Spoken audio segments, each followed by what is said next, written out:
The flatline was the sound of finality, a monotone note cutting through the frantic symphony of the emergency room. For the doctors, it was the moment they transitioned from intervention to declaration. For the patient, a middle-aged woman named Eleanor, who had just suffered a catastrophic cardiac arrest, it should have been the end of everything. Yet, it was the beginning of her journey into the light, a journey that science is now meticulously mapping, layer by layer, in its tireless quest to understand what truly happens when the body dies. Hold that thought, the moment of the flatline, because that moment is where our understanding of consciousness fractures, where the rigid walls separating science and spirituality start to crumble. You've heard the stories, the tunnel, the light, the reunion with loved ones. For generations, these accounts were dismissed as hallucinations, the final, desperate firings of an oxygen-starved brain. But what if they weren't? What if they were glimpses of something infinitely larger?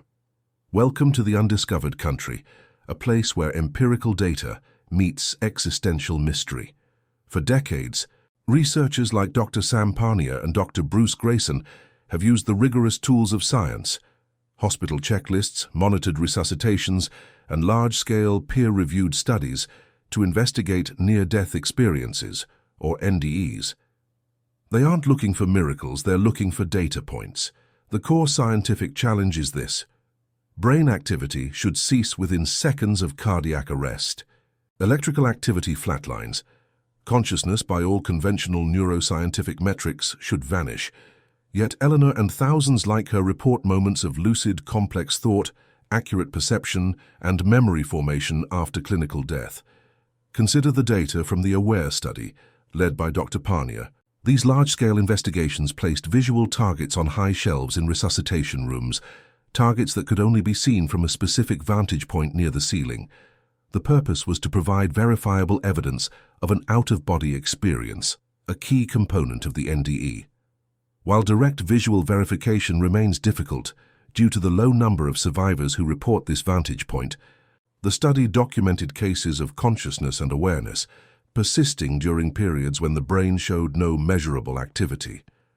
In one particularly striking case, a patient described the exact, minute details of the resuscitation process, including a conversation between doctors and the specific, unusual noises of the defibrillator machine, details that were later verified by the medical team. His brain was clinically dead, yet his awareness was demonstrably active and perceptive. This is not speculation. This is verifiable observational data published in reputable peer-reviewed medical journals. The commonality across thousands of reported NDEs is staggering. Dr. Grayson's seminal work identified 4 clusters of experience: cognitive, affective, paranormal, and transcendental, creating a universally accepted structure for NDE phenomena. The cognitive cluster includes lucid thinking, a sense of time distortion, and profound realization. The affective cluster includes a deep sense of peace, joy, and unconditional love.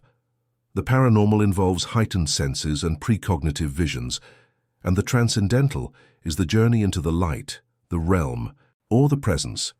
Crucially, NDE memories are often more detailed, vivid, and emotionally intense than memories of real-life events, even years later, suggesting they are not typical confabulatory hallucinations. The brain, which usually degrades memory over time, seems to imprint these experiences with startling clarity. Science, therefore, cannot simply dismiss NDEs. It must, at the very least, conclude that consciousness can operate independently of or in a heightened state beyond the currently understood functioning of the physical brain. Now let us turn our gaze to a different pathway, one charted over a century and a half ago, founded not on laboratory resuscitation, but on extensive reasoned dialogue with beings claiming to exist beyond the veil. I speak of Spiritism, a comprehensive philosophy codified by the French educator Hippolyte Léon Denisard Rivel, known to the world as Allan Kardec. In 1857, Kardec published the Spirit's Book, the foundational text of Spiritism. This doctrine, born from reasoned analysis of communications received through various mediums, offers a systematic, consoling framework for the very mysteries the NDE researchers are grappling with today. Spiritism rests on three fundamental principles that resonate uncannily with modern NDE research: the existence of God, the immortality of the soul, and the communication between the material and spiritual worlds. Spiritism posits that the human being is not merely a biological body, but an immortal spirit temporarily clad in matter. At the moment of death, or what Spiritism terms disincarnation, the spirit sheds the dense material body, but remains connected to a semi-material envelope called the perispirit. This perispirit acts as the link, the vehicle of consciousness, thought, and sensation, after the physical brain has ceased to function. This concept of the perispirit, the subtle body, provides an elegant, non-physical explanation for the out-of-body experience reported in NDEs. When Eleanor's heart stopped, Spiritism would assert that her spirit, guided by the perispirit, temporarily detached from her physical form. Her lucidity, her ability to perceive events, and her heightened senses were not illusions. They were the normal functioning of consciousness, operating outside the limitations of the material brain, exactly what NDE research strongly suggests. Furthermore, Spiritism's emphasis on the law of reincarnation offers a profound consolatory message. It states that life on earth is merely a necessary step in the spirit's continuous moral and intellectual evolution. The trials, the suffering, the partings, all are temporary lessons in a vast eternal school. This understanding reframes death from a terrifying, absolute loss into a simple passage, a return to the spirit home for rest and reflection before a new cycle of learning begins. This leads us to one of the most vital and realistic aspects of the Spiritist philosophy: the continuity of self. Death is not a magical portal that instantly transforms a flawed human into a flawless saint. The spirit that leaves the body is precisely the same individual that lived within it, complete with all their virtues, their personality quirks, their deeply ingrained habits, and their lingering imperfections. They do not suddenly acquire perfect wisdom or universal charity. They remain the person you knew, only free from the limitations of their physical body. The evolutionary process continues in the spiritual world, perhaps even more intensely, but it is not automatic. The spirit must actively choose to progress, making the transition from earth a change of scene, not a change of nature. This is why the communications received by mediums are so recognizable. They are from the authentic, continuing personality of the departed. This profound truth about continuity leads to a crucial, practical question. Why does it matter how we live now? If we carry ourselves, flaws and all, into the next stage, then our present actions become the architecture of our future reality. Both NDE accounts and Spiritist teachings agree that the conditions experienced immediately after death are entirely determined by the moral state of the spirit. Those who have cultivated virtues, who have striven for kindness, honesty, and unconditional love, find themselves in a state of immediate beatitude, bathed in the light they already carry within. Conversely, those who cling to anger, selfishness, or malice may find the process of disincarnation disorienting and painful, not as a punishment inflicted by an external force, but as the natural consequence of the heavy, dark vibrations they themselves generated while on earth. Living according to the principles of the light, therefore, is not about earning a reward. It is about building a better self. It is the preparation, the moral fitness training, that ensures a seamless and joyful transition, resulting in a richer, more tranquil life both here on earth and in the grand continuation beyond. The most famous and perhaps most comforting aspect of Spiritism is the established process of communicability. The doctrine is replete with examples and case studies detailing communication from departed spirits to those remaining on earth, often facilitated through the unique gifts of mediums.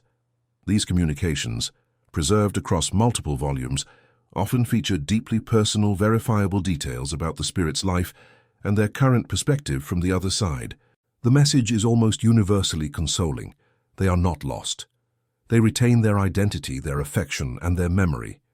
They encourage hope, moral effort, and patience. The pain of separation is real, but it is one-sided. As they transition, the spirits often report a profound sense of peace, the very same effective component of joy and tranquility so frequently reported by NDE survivors like Eleanor. They describe entering an environment of brilliant light and unconditional love, exactly matching the transcendental cluster of the NDE. Think of the parallel. On one side, we have skeptical doctors recording the last signs of life, utilizing scientific instruments to measure verifiable facts in a sterile operating theater. On the other, we have a philosophical doctrine, centuries old, based on a vast body of collective observation and communication, describing the very same phenomena. The scientific data that points to persistent, lucid consciousness post-mortem aligns perfectly with the Spiritist concept of the independent and immortal soul, guided by the perispirit. Moreover, certain institutional studies, while not achieving mainstream scientific consensus, have also investigated the possibility of verifiable communication. While the Köstler Parapsychology Unit and the SPR, the Society for Psychical Research, maintain strict skepticism, their research into mediumship, particularly those mediums demonstrating the ability to convey specific, non-public information, continues to challenge the purely materialistic view of the universe. These investigations, though complex and often inconclusive, serve to keep the intellectual door open, suggesting that the human mind may indeed be capable of receiving information originating from sources external to the living brain. Ultimately, whether you approach this mystery through the cold, hard data of a hospital monitor or through the thoughtful, reasoned dialogue of the Spiritist philosophy, the destination of the inquiry is the same. Life continues. We are told by the NDE survivors that the moment they entered the light, all fear vanished. The panic and pain of the dying body were replaced by an unparalleled sense of belonging and understanding. Eleanor, when she was brought back, didn't talk about her financial worry or her medical ailments. She spoke of a great, overarching lesson, that love is the fundamental structure of the universe, and that the physical life we treasure here is merely a fraction of our true existence. It is this message that provides the ultimate consolation. The doctrine of Spiritism, the data points of the Aware study, the structural commonalities of the NDE, they all converge on a single, breathtaking truth. The soul, the essence of who we are, is indestructible. When we consider the vastness of time and space, the idea that a few score years are all we have seems absurdly small. But if every experience, every relationship, every act of kindness or sacrifice is a lesson in an eternal curriculum, then every moment on earth holds infinite value. The passing of a loved one is not an extinction, but a change of address. The flatline is not an ending, but a graduation. For anyone standing in the shadow of grief or wrestling with the fear of their own mortality, the data offers a clear, profound message of hope. You are not alone. You are not temporary. You are a spirit on a grand adventure, and the ultimate destination is a place of peace, light, and infinite, unconditional love. We have scientific evidence that we can perceive, reason, and remember outside the physical body. We have a spiritual framework, codified for over a century, that explains why this must be so. Therefore, do not fear the night, for the light is the destination. Look to the future not with dread, but with the boundless optimism of an eternal being who knows, with increasing scientific and spiritual certainty, that the greatest adventure, the journey home, is just beginning. The final word, whispered by every spirit who has passed through the veil, is always the same: hope. A hope as bright and enduring as the life that awaits us all.